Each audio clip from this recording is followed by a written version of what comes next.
दोस्तों हमें तो ये पता है कि एज ह्यूमन बीइंग्स हम सबसे डोमिनेंट स्पीशीज हैं इस प्लेनेट पे। बट क्या हमें ये पता है कि हम सबसे डोमिनेंट स्पीशीज क्यों हैं? जो बाकी जानवर, फल, फूल, पेड़, पौधे इस प्लेनेट में रहते हैं, हम उनसे बेहतर या सुपीरियर कैसे बने? क्या कारण है? दोस्तों, क्या आपको पता है कि कई हजार साल पहले एक स्पीशीज हमारे प्लेनेट में थी जो ह्यूमन बीइंग्स की तरह ही दिखती थी, हमारी तरह ही दो पैर पे चलती थी। अ, ज्यादातर वो जो स्पीशीज थी वो शायद करंट जो ह्यूमन बीइंग्स हैं, जिनको साइंटिफिक टर्म में होमो सेपियंस कहते हैं, उनसे ज्यादा बड़े होते थे, ताकतवर होते थे। लेकिन वो जो स्पीशीज थी जिनका नाम था निएंडरथॉल, वो निएंडरथॉल स्पीशीज एक्सटिंक्ट हो गई। तो इसका कारण क्या है? अब ये कारण पूरी तरह किसी को भी नहीं पता, लेकिन कुछ थियरीज हैं। थियरीज ये हैं कि क्लाइमेट चेंजेस जब हुए तो ये जो निएंडरथॉल्स थे वो उनसे जूझ नहीं पाए, तो वो एक्सटिंक्ट हो गए, वो खत्म हो गए। एक और थियरी ये है कि क्योंकि वो उतनी जल्दी रिप्रोड्यूस नहीं कर पाए अपने स्पीशीज को, तो इसीलिए धीरे धीरे जितने स्पीशीज थे वो खत्म हो गए। एक थियरी ये भी है कि जो मॉडर्न ह्यूमन बीइंग है, होमो सेपियंस, उनके साथ निएंडरथॉल्स की लड़ाइयां हुई और इन लड़ाइयों में निएंडरथॉल्स खत्म हो गए।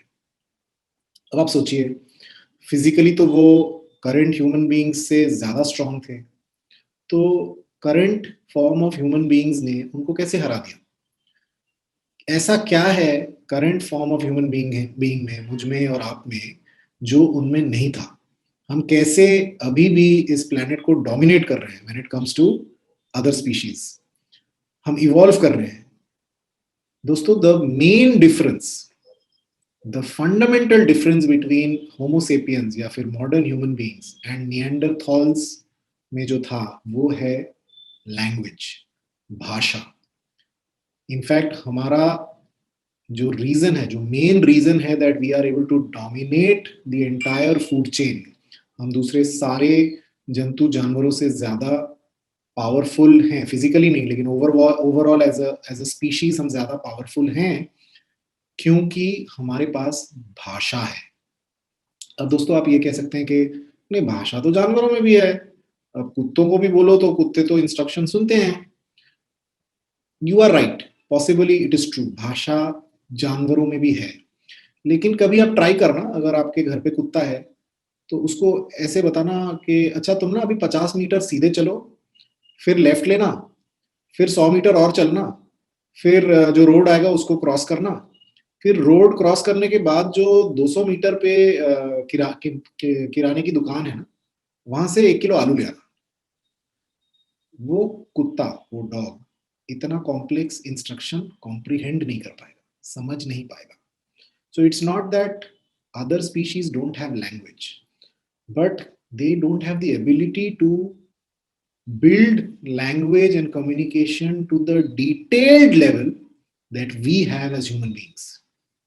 पता है, जंगलों में जब शेर या जो चीते होते हैं, कोई कोई जो प्रेडेटर्स होते हैं, जब वो शिकार करने निकलते हैं, तो आपने देखा होगा नेशनल ज्योग्राफिक में या फिर दूसरे वीडियोस में कि दूसरे जानवर वार्निंग कॉल देते हैं, आवाज करते हैं, खतरे का सिग्नल देते हैं। तो खतरे का सिग्नल तो दूसरे जानवर समझ जाते हैं, लेकिन खतरे का सिग्नल ये कम्युनिकेट नहीं करता कि शेर उनसे 50 मीटर दूर है, कि 100 मीटर दूर है, लेफ्ट में है कि राइट में है, कि उनके पीछे खड़ा है। So the description of the threat is not so precise.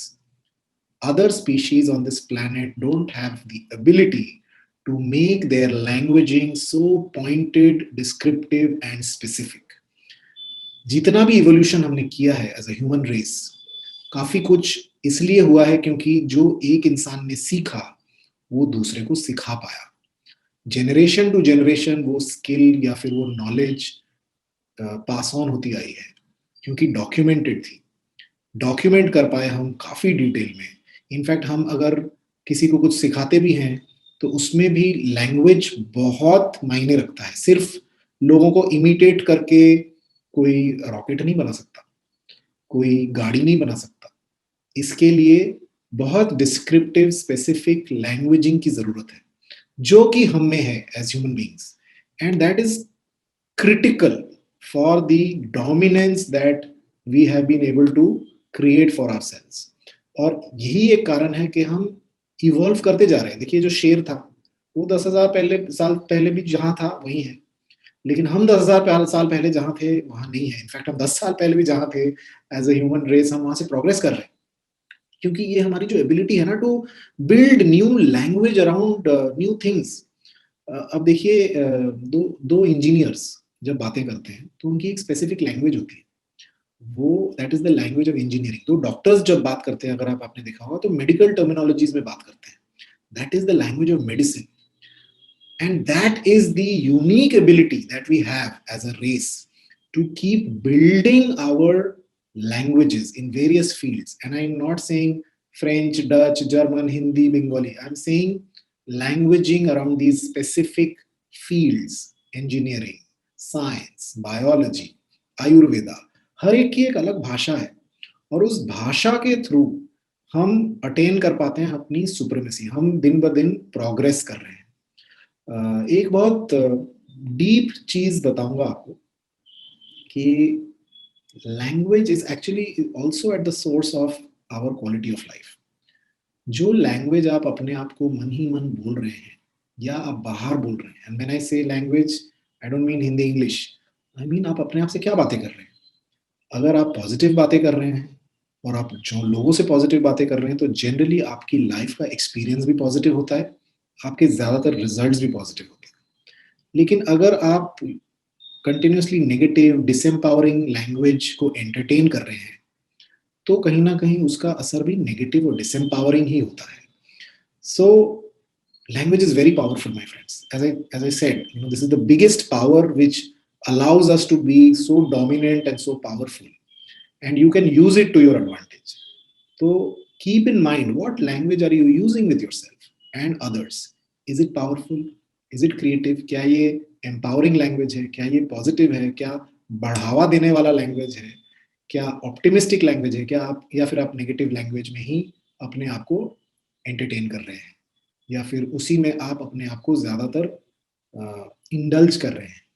That will give you the quality of life as well. So if you are aspiring for a better quality of life, a better experience of life, better results, better relationships, then watch your language, because that is the game changer when it comes to who we are.